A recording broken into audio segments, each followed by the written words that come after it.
Welcome to Week 8 of the NFL.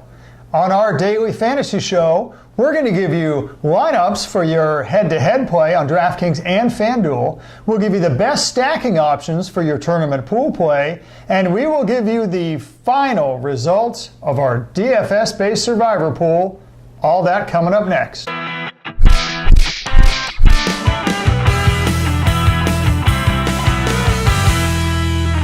Hello, everyone. I'm Gary Kurtzman. And I'm Eric Lee. We're the Fantasy Football Consultants. And Gary, after this heated rivalry of 4 weeks of DFS play, it's split. 2 wins for Gary, 2 wins for Team Eric. But the one person who is the real winner is Rem Most. Nice job, Rem. He was able to navigate it between back and forth. Let's do a quick post-mortem, and I have to make an official apology to the one person who picked my team, Brian, who backed my team. Team Gary won 62-10. That's right. My team scored 10 points. God, I thought that was absolutely dreadful. All right, here's the deal. Blake Bortles. He fumbled twice. That counted points against him, but that's okay. He got behind at halftime, down more than 2 touchdowns. I'm ready for some garbage play. And he was benched. And instead, all you got was garbage. Yes, he was benched. That's Bortles. Ezekiel Elliott. Guess how many snaps he played in his game? 100% of the snaps. He still did absolutely nothing with that. Jordan Reed. My tight end, I thought he'd be great. Well, he led the Redskins in targets. He led the Redskins in receiving yards. So what? He still did nothing. And Buffalo, they got crushed by the Colts. Just a terrible week. You'd have to say my picks were a little bit off. You're way off. I say you're way off this time, son. How about you? Post-mortem on your final team. You got a 62 is a nice 60 is a nice total. Things worked out as well as I had kind of hoped. I mean, Mayfield's Njoku was good. Mayfield to Landry was even better. But Mayfield had a good day. I could actually go on and on for my lineup. But the reality is this. They all performed basically as expected. I'm sorry that your team scored a year low of 10 points. Thank you for bringing it up again. Black Swan events happen once every blue moon. And the important thing is getting the viewer prepared for the upcoming, not survivor pool, because we had one winner, so that's now done.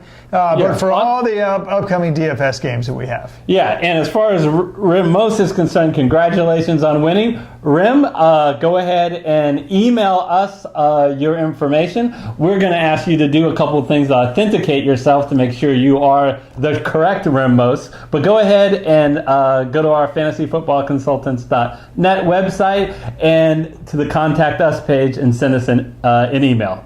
And we'll coordinate from there. $100 Amazon gift card coming your way. Well, it's not a gift card; it's $100, but $100 coming your way. So, anyway, what we're going to do now, Gary, in our little contest, it was 5 guys, one at each position. But we thought it would be more helpful if we fill out a complete lineup. A complete lineup on DraftKings and a complete lineup on FanDuel. Now, starting next week, we're going to do our own show, only a FanDuel show and only a DraftKings show. But today, why don't you take us quickly through the guys who you thought were good plays on Absolutely, and DraftKings. I'm excited about this DraftKings lineup because it's got so much potential.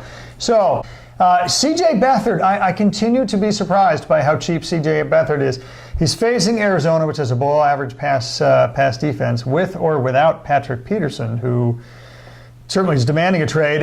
He's $4,800. That's how cheap C.J. Beathard is. Eric, he's averaged over 20 fantasy points a game. He's been absolutely as good fantasy-wise as Garoppolo was, and the pricing clearly hasn't caught up to it. So that's a very cheap, very good value. Running backs, Todd Gurley, worth the money. Do I have to say analysis here? How about just worth the money?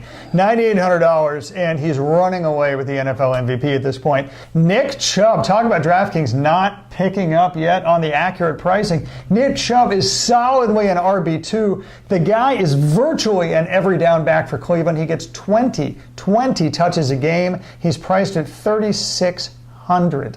There is not a bell cow running back even close to that cheap. And he's playing Pittsburgh. Pittsburgh of the bottom 5, defense. Pittsburgh. So he's got a tremendous opportunity. Adam Thielen, my wide receivers. Adam Thielen is worth the money, folks. He's $8,600. So he's top 3 pricing, but he's number 1 fantasy wide receiver almost every week. And he gets to face the New Orleans Saints, who have bottom 5 pass defense. Eric, I smell big points. No one has been that good and that consistent in all of football. Absolutely. Speaking of opportunity, Jarvis Landry, $7,300. And while I understand folks who don't get overly excited about Jarvis Landry, remember this. He's not only in PPR, a top 10 wide receiver this year, rather sneakily, but he's top 3 in targets in the NFL, and he's going up against Pittsburgh.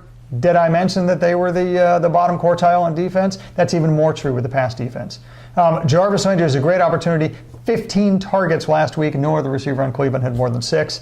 Danny Amendola, $3,900. He's maybe my ultimate value pick. $3,900 for a guy who's virtually guaranteed double digits in volume, if only because he's basically one of the last man standing. Other than Kenny Stills, who runs the fly pattern, so he's not in competition at all with Amendola. Nobody else is healthy. Devontae Parker's not going to play. Albert Wilson is likely to go on IR. I could go on and on and on unless you're scared about Joakim Grant. Then you know that Danny Amendola is going to get the lion's share of the targets. That's at least going to be double digits. Doesn't matter whether it's Tannehill or Brock Osweiler. This guy catches the ball. O.J. Howard is a top 5 tight end in the NFL in targets and in yards and in scores. Why isn't he top 10 and top 5 in pricing? Yeah, I don't understand that. It's another value proposition or an opportunity on DraftKings. Only $3,600 against Cincinnati, which is the bottom half passing defense in the NFL. Finally, the New England defense. They're going against Buffalo. Oh my goodness, do you want your defense to go against Buffalo? Oh, holy cow! They're just the worst ever in the NFL through the first 7 games. Derek Anderson's the 3rd string quarterback. Chris Ivory's going to likely play, by the way, because of a concussion to Sean McCoy. It goes on and on and on and on. They allow the 4th most points, Buffalo does, to defenses, and Indy is the 4th most sacked. They actually are a top 10 defense playing basically the bottom offense at this point. Huge opportunity for New England. So, rounding out, we have C.J. Beathard, Todd Gurley, Nick Chubb, Adam Thielen, Jarvis Landry, Danny Amendola, O.J. Howard, and your New England Patriot defense. And do you have a favorite, Gary, of those? My favorites are always the best value picks. I mean, everybody could go for Gurley or Thielen because they're so good all the time. They're always worth the money. But I love guys. I mean, I'm looking at my list now. Danny Amendola, $3,900. DraftKings desperately needs to catch up on the pricing for the opportunity there. Frankly, They need to do the same thing for Nick Chubb. So those are easily the 2 best values, probably in the NFL on DraftKings. All right. So let's switch over to FanDuel. And one thing about FanDuel, there's a lot out there on the internet about you can get from DraftKings, but very little on FanDuel. And I'm going to provide specifically the analysis gearing to people who may be new to fantasy, and because FanDuel is extremely beginner friendly, and in all the beginner contests, it only will list the Sunday slate of games. So I'm only going to pick players in the Sunday slate of games. And if you're watching this and you've never done DFS before, you know what? This might be a good time to just tip your toes into the water by joining FanDuel. We have no affiliation with FanDuel or DraftKings, by the way. So here is my FanDuel lineup. At quarterback, it's Baker Mayfield at only $7,200. He is playing against Pittsburgh. That same Pittsburgh defense that's 27th against the pass.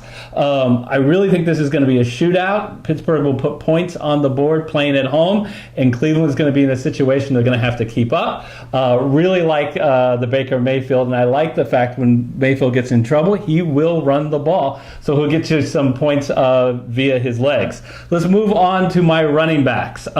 Marlon Mack at 6,700. He just has come off 2 straight 100-plus yards total, all-purpose yards, Gary.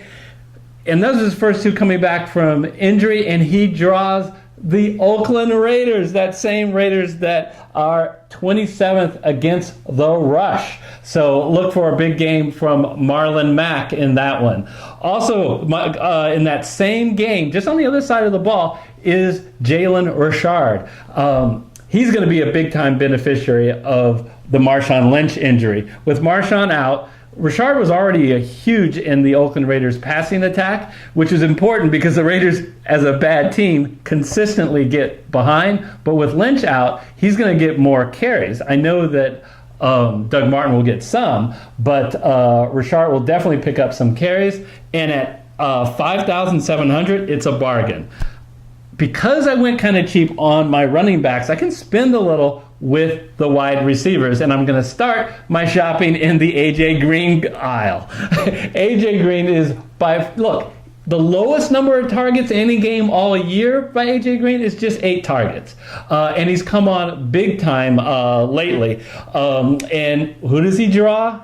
He draws the Tampa Bay Buccaneers, who are dead last against the pass this year. So I'm really licking my chops with A.J. Green. Jarvis Landry, I already talked about how I like the passing attack for Cleveland this week against Pittsburgh. And the beneficiary of a good Baker Mayfield game is almost undoubtedly going to be Jarvis Landry. Gary had him on his DraftKings. He's actually a bigger bargain on FanDuel. He's only 6,700 on FanDuel, which has a higher pricing, but Jarvis Landry is actually cheaper on FanDuel. Real quickly, we've got Marquise Goodwin and George Kittle as my tight end. Both play for the San Francisco. Both have been a big part of their offense, and both are playing against a very suspect Arizona defense. I'm going to be happy with those guys all day long. My flex player is Kareem Hunt.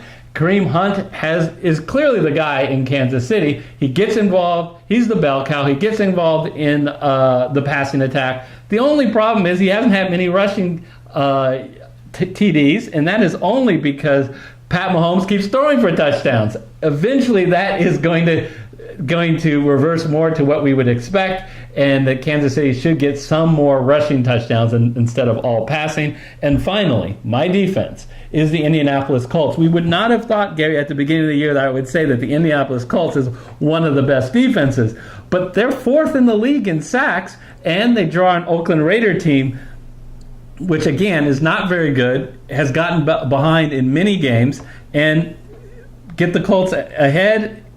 A lot of opportunities for that Colt defense for sacks and turnovers. And the Oakland Raiders are not going to have their best wide receiver, Amari Cooper, who is now, late breaking news, a Dallas Cowboy. So that should help too. Well, there you go. You've now got full lineups for both FanDuel and DraftKings. You asked for more DFS, and we've given it to you. So, if you're new to this channel, we want to remind you, first of all, we want to welcome you, and we're glad to have you on board. Please do us a favor. Go ahead and hit that red subscriber button and then the bell icon, and that way you'll be notified of all our different videos. We do some really neat out-of-the-box things. If you're a DFS player, you want to know how good are the players now. So we recently did a redraft video. That video is down below as I'm speaking right now. Check it out. It's interesting and it's fun, and you'll get a lay of the land that if the draft were today, when would guys be going in the draft? So until our next video, we'll see you then next time. See you next time.